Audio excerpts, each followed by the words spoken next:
ನಮಸ್ತೆ ಸ್ನೇಹಿತರೆ, welcome to ಮಾರ್ಕ್ಲೆಟಿಕ್ಸ್ channel. ಈ ವಿಡಿಯೋ ಏನಿದ್ರು ಎಜುಕೇಷನಲ್ ಪರ್ಪಸ್ಗೆ ಮಾತ್ರ. ನೀವೇನಾದರೂ ಶೇರ್ಸ್ನ ಬೈ ಅಥವಾ ಸೆಲ್ ಮಾಡಬೇಕು ಅಂದರೆ ದಯವಿಟ್ಟು ನಿಮ್ಮ ಫೈನಾನ್ಷಿಯಲ್ ಅಡ್ವೈಸರ್ನ ಕಾಂಟ್ಯಾಕ್ಟ್ ಮಾಡಿ. ನೆನ್ನೆ ಬಂದಿರೋ SBI ರಿಸಲ್ಟ್ ಬಗ್ಗೆ ಮಾತಾಡೋಣ. ಅದರದ್ದು ಬ್ಯಾಲೆನ್ಸ್ ಶೀಟ್ ಅಥವಾ ಫೈನಾನ್ಷಿಯಲ್ ಸ್ಟೇಟ್ಮೆಂಟ್ನ ನೋಡೋಣ. ನೆನ್ನೆ ಬಂದಿರೋ ಒಂದು ರಿಸಲ್ಟಲ್ಲಿ profit after tax 12% year on year jump ಆಗಿದೆ. ಅಂದರೆ 19,160 ಕೋಟಿಗೆ ಹೋಗಿದೆ. ಇದು ಬೀಟ್ಸ್ ದ ಎಸ್ಟಿಮೇಟ್ಸ್. ಅಂದರೆ ಒಂದು ಮಾರ್ಕೆಟ್ನಲ್ಲಿ ಇಷ್ಟು ಬರಬಹುದು ಅಂತ ಒಂದು ಅಂದಾಜು ಮಾಡಿರ್ತಾರೆ. ಆ ಅಂದಾಜಲ್ಲಿ ಮನಿ ಕಂಟ್ರೋಲ್ ಅವರು 17,200 17,150 ಹತ್ತಿರ ಎಸ್ಟಿಮೇಟ್ ಮಾಡಿದರು. ಅದಕ್ಕಿಂತ ಜಾಸ್ತಿ ಬಂದಿದೆ. Actually it is very good. ಬ್ಯಾಂಕ್ಗೆ ಒಳ್ಳೆಯದೇ ಆಗಿದೆ ಪ್ರಾಫಿಟ್ ಆಫ್ಟರ್ ಟ್ಯಾಕ್ಸು ಜಂಪ್ ಆಗಿರೋದ್ರಿಂದ. ಆಪ್ರೇಟಿಂಗ್ ಪ್ರಾಫಿಟ್ನ ನೋಡಿದ್ರೆ ಇಯರ್ ಆನ್ ಇಯರು 15% ಜಾಸ್ತಿ ಆಗಿದೆ. 26,000 ಕೋಟಿ ಇದ್ದಿದ್ದು 30,000 ಕೋಟಿಗೆ ಜಂಪ್ ಆಗಿದೆ.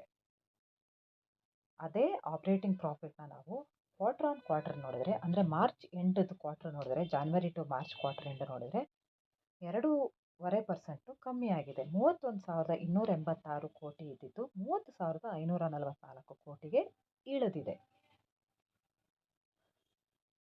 ಅದೇ ಒಂದು ಪ್ರಾವಿಷನ್ಸ್ನ ನೋಡಿದ್ರೆ, ಬ್ಯಾಂಕು ಲೋನ್ ಕೊಟ್ಟಾಗ ಈಗ 100% ಲೋನ್, 100 ರೂಪಾಯಿ ಲೋನ್ ಕೊಟ್ಟರೆ ಹತ್ತತ್ರ 10% ಅಥವಾ 10 ರೂಪಾಯಿ ಅಥವಾ 7 ರೂಪಾಯಿ 8 ರೂಪಾಯಿ ಪ್ರಾವಿಷನ್ಸ್ನ ಕ್ರಿಯೇಟ್ ಮಾಡುತ್ತೆ. ಯಾಕೆ ಅಂದರೆ 100ಕ್ಕೆ 100 ರೂಪಾಯಿ ವಾಪಸ್ ಬರುತ್ತೆ ಕಸ್ಟಮರಿಂದ ಅಂತ ಎಕ್ಸ್ಪೆಕ್ಟ್ ಮಾಡೋಕ್ಕಾಗಲ್ಲ.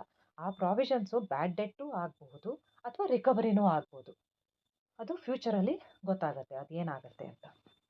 ಆ provisions year on year 38% jump ಆಗಿದೆ. ಅಂದರೆ ಜೂನ್ 2024 3,449 ಕೋಟಿ ಇದ್ದಿದ್ದು ಈ ಕ್ವಾರ್ಟರ್ನಲ್ಲಿ 4,759 ಕೋಟಿಗೆ ರೈಸ್ ಮಾಡಿದ್ದಾರೆ.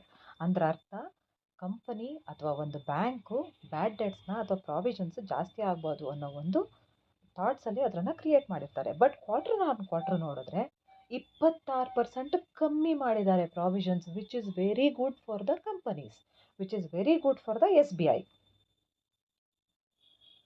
ಅಸೆಟ್ ಕ್ವಾಲಿಟಿ ನೋಡಿದಾಗ, ಅಂದರೆ ಗ್ರಾಸ್ NPA ಅಥವಾ ನೆಟ್ NPA, ನಾನ್ ಪರ್ಫಾರ್ಮಿಂಗ್ ಅಸೆಟ್ಸ್ ಅಂತಾರೆ.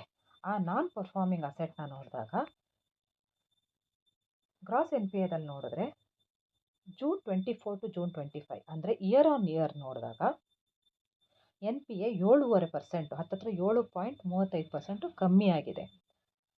ಅದೇ ಮಾರ್ಚ್ ಕ್ವಾರ್ಟರ್ದು ಜೂನ್ ಕ್ವಾರ್ಟರ್ದು ನೋಡಿದಾಗ 1.5% ಹೈಕ್ ಆಗಿದೆ. ಯಾವಾಗ NPA ಅಂದರೆ ನಾನ್ ಪರ್ಫಾರ್ಮಿಂಗ್ ಅಸೆಟ್ಸು ಜಾಸ್ತಿ ಆಗುತ್ತೋ ಆವಾಗ ಬ್ಯಾಂಕ್ಸ್ದು ಅಸೆಟ್ ಕ್ವಾಲಿಟಿ ಕಮ್ಮಿ ಆಗುತ್ತೆ ಅಂತ ಅರ್ಥ. ಅದರಿಂದ gross NPA quarter on quarter plus ಆಗಿದೆ, which is unhealthy. But year on year ಕಮ್ಮಿ ಆಗಿರೋದ್ರಿಂದ ಪ್ರಾಬ್ಲಮ್ ಏನಿಲ್ಲ. ಬಟ್ ಇನ್ಕ್ರಿಮೆಂಟು ಕೂಡ ಏನು ತುಂಬ ಜಾಸ್ತಿ ಇಲ್ಲ, 1.5% ಅಷ್ಟೇ. Percentage of gross NPA quarter on quarter 1 basis points ಜಾಸ್ತಿ ಆಗಿದೆ. Year on year 38 basis points ಕಮ್ಮಿ ಆಗಿದೆ. ತುಂಬ ಒಳ್ಳೆ ರಿಸಲ್ಟ್ ಇದು. ಅಸೆಟ್ ಕ್ವಾಲಿಟಿದು ರಿಸಲ್ಟು ತುಂಬ ಒಳ್ಳೆಯದು ಬ್ಯಾಂಕ್ಗೆ. ನೆಟ್ NPA ನೋಡಿದಾಗ ಕ್ವಾರ್ಟರ್ ಆನ್ ಕ್ವಾರ್ಟ್ರು 1.23% ಜಾಸ್ತಿ ಆಗಿದೆ. ಇಯರ್ ಆನ್ ಇಯರು 7.64% ಕಮ್ಮಿ ಆಗಿದೆ. ಅದೇ ಥರ ಪರ್ಸೆಂಟೇಜ್ NPAನಲ್ಲಿ ನೋಡಿದಾಗ ಕ್ವಾರ್ಟರ್ ಆನ್ ಕ್ವಾರ್ಟ್ರು ಏನೂ ಚೇಂಜ್ ಆಗಿಲ್ಲ, ಸೇಮ್ ಇದೆ. ಇಯರ್ ಆನ್ ಇಯರ್ ನೋಡಿದಾಗ 10 ಬೇಸಿಸ್ ಪಾಯಿಂಟು ಜಾಸ್ತಿ ಆಗಿದೆ, which is unhealthy for the banking sector. But over all result ನೋಡಿದಾಗ ಹೌಲರ್ ಅಂದರೆ ತುಂಬ ಕೆಟ್ಟದು ಅಂತ ಯಾವುದೂ ರಿಸಲ್ಟ್ ಇಲ್ಲ ಇದರಲ್ಲಿ, ಎಲ್ಲದೂ ಒಳ್ಳೆಯದಿದೆ. ಪ್ಯಾಟ್ ಜಾಸ್ತಿ ಆಗಿದೆ, NPA ಕಮ್ಮಿ ಆಗಿದೆ, ಆಪ್ರೇಟಿಂಗ್ ಪ್ರಾಫಿಟ್ಟು ಅಂಥ ತುಂಬ ಕಮ್ಮಿ ಆಗಿಲ್ಲ, which is good. Return on asset. Return on asset ಅಂದರೆ how you utilise your asset to generate the revenue. ಅಂದರೆ ನಿಮ್ಮ ಒಂದು ಇನ್ಕಮ್ನ ಹೇಗೆ ಅಸೆಟ್ಟಿಂದ ಜನ್ರೇಟ್ ಮಾಡ್ಕೊತೀರಾ ಅನ್ನೋದಕ್ಕೆ ಒಂದು ಪರ್ಸೆಂಟೇಜ್ ಇದು.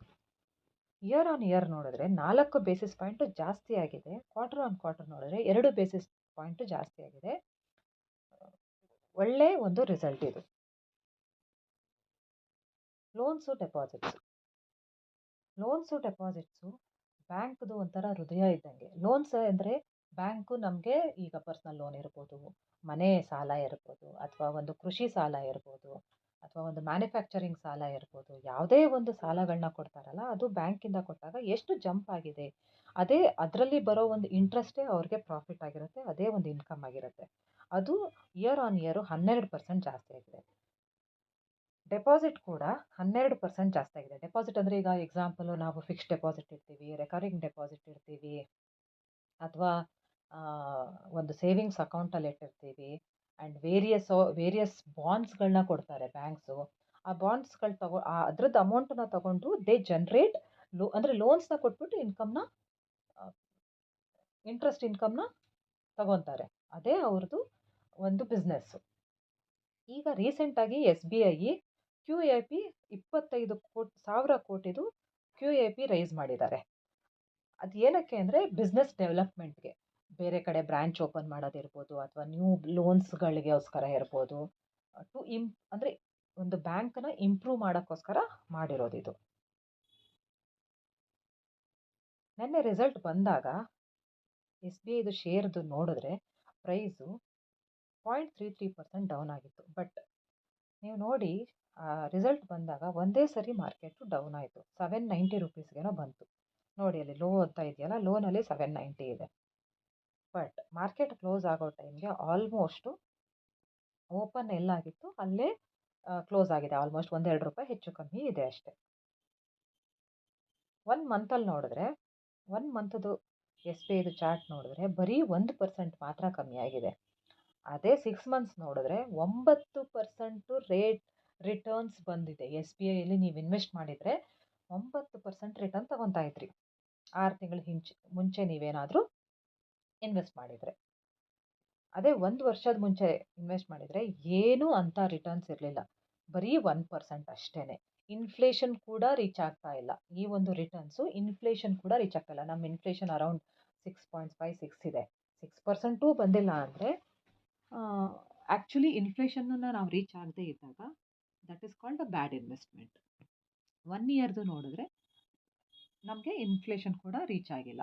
ಬಟ್ SBI ಒಂದು ಪಬ್ಲಿಕ್ ಸೆಕ್ಟಾರ್ ಬ್ಯಾಂಕ್ ಆಗಿರೋದ್ರಿಂದ ಈ ಒಂದು ಬ್ಯಾಂಕು ಮುಳುಗೋ ಚಾನ್ಸೇ ಇರಲ್ಲ. ನೀವು ನಿಮ್ಮ ಪೋರ್ಟ್ಫೋಲಿಯೋದಲ್ಲಿ for a long term, maybe 5 years ಇರ್ಬೋದು, 10 ವರ್ಷ ಇರ್ಬೋದು, 15 ವರ್ಷಕ್ಕೆ ಇಟ್ಕೋಬೋದು, ಆರಾಮಾಗಿ ಕಣ್ಣು ಮುಚ್ಕೊಂಡು ಇದಕ್ಕೆ ಇನ್ವೆಸ್ಟ್ ಮಾಡಿ ಇರ್ಬೋದು. ಬಟ್ ಈಗಲೂ ಹೇಳ್ತೀನಿ, ನೀವು ತಗೊಳ್ಳೋದಿದ್ರೆ ಅಥವಾ ಬೈ ಮಾಡೋದಿದ್ರೆ, ಸೆಲ್ ಮಾಡೋದಿದ್ರೆ ದಯವಿಟ್ಟು ನಿಮ್ಮ ಫೈನಾನ್ಷಿಯಲ್ ಅಡ್ವೈಸರ್ನ ಕಾಂಟ್ಯಾಕ್ಟ್ ಮಾಡಿ ತಗೊಳ್ಳಿ. ನಾನು ಯಾವುದೂ ಸಜೆಷನ್ ಕೊಡ್ತಾ ಇಲ್ಲ ಇದನ್ನು ತಗೊಳ್ಳಿ ಅಂತ. ನೆನ್ನೆದು ಕ್ಯಾಂಡಲ್ ಸ್ಟಿಕ್ ಪ್ಯಾಟರ್ನ್ ನೋಡಿದಾಗ SBIದು ಇಲ್ಲಿ ಝೂಮ್ ಮಾಡ್ತಾ ಇದ್ದೀನಿ ನೋಡಿ, ಝೂಮ್ ಮಾಡಿ ನೋಡಿದಾಗ ಕ್ಯಾಂಡಲ್ ಸ್ಟಿಕ್ ಪ್ಯಾಟರ್ನಲ್ಲಿ ಏನಾಗಿದೆ ಅಂದರೆ ಓಪನ್ ಮತ್ತು ಕ್ಲೋಸು ಸೇಮ್ ಇದೆ. ಬಾಡಿನೇ ಇಲ್ಲ, ಈ ಕ್ಯಾಂಡಲಲ್ಲಿ ಬಾಡಿನೇ ಇಲ್ಲ. ಲೋವರ್ ವಿಕ್ ಅಂದರೆ ಕೆಳಗಡೆ ಇರೋ ಒಂದು ಕಡ್ಡಿ ಥರ ಕಾಣಿಸ್ತಾ ಇದೆಯಲ್ಲ, ಅದು ದೊಡ್ಡದಿದೆ. ಯಾಕೆ ಅಂದರೆ ಇದು 790ಕ್ಕೆ ಬಂದು ಮತ್ತೆ 804ಕ್ಕೆ 802ಕ್ಕೆ ಜಂಪ್ ಆಗಿದೆ. ಓಪನ್ ಕ್ಲೋಸ್ ಸೇಮ್ ಇದೆ. ಅಂದರೆ ಅರ್ಥ ಏನು? ಮಾರ್ಕೆಟ್ ಎಷ್ಟು ಜನ ಸೆಲ್ ಮಾಡ್ತಾರೋ, ಬೈ ಮಾಡೋರು ಅದಕ್ಕಿಂತ ಜಾಸ್ತಿ ಜನ ಇದ್ದಾರೆ ಅಂತ ಅರ್ಥ. ಆವಾಗ ಬೈ ಮಾಡಿದಾಗ ಏನಾಗುತ್ತೆ, ಮೇಲೆ ಹೋಗುತ್ತೆ. ಇದು ಡೈಲಿ ಕ್ಯಾಂಡಲ್ ಆಗಿರೋದ್ರಿಂದ ಈ ಚಾರ್ಟ್ ಪ್ರಕಾರ ನೋಡಿದ್ರೆ, ನನ್ನ ಒಂದು ವ್ಯೂನಲ್ಲಿ ನೋಡಿದ್ರೆ ಮಂಡೇ ಇದು ಓಪನ್ ಅಂದರೆ ಇವತ್ತೇನಿದೆಯೋ ರೇಟು ಅದಕ್ಕಿಂತ ಜಾಸ್ತಿನಲ್ಲಿ ಓಪನ್ ಆಗುತ್ತೆ ಅಂತ ನನ್ನ ಒಂದು ಅನಿಸಿಕೆ. ಬಟ್ ಇದು ನನ್ನ ಅನಿಸಿಕೆ ಮಾತ್ರ. ಇದನ್ನು ನಾನು ಬೈ ಮಾಡಿ ಅಂತ ಯಾವುದೇ ಒಂದು ಕಾರಣಕ್ಕೂ ನಿಮಗೆ ಸಜೆಷನ್ ಕೊಡ್ತಾ ಇಲ್ಲ.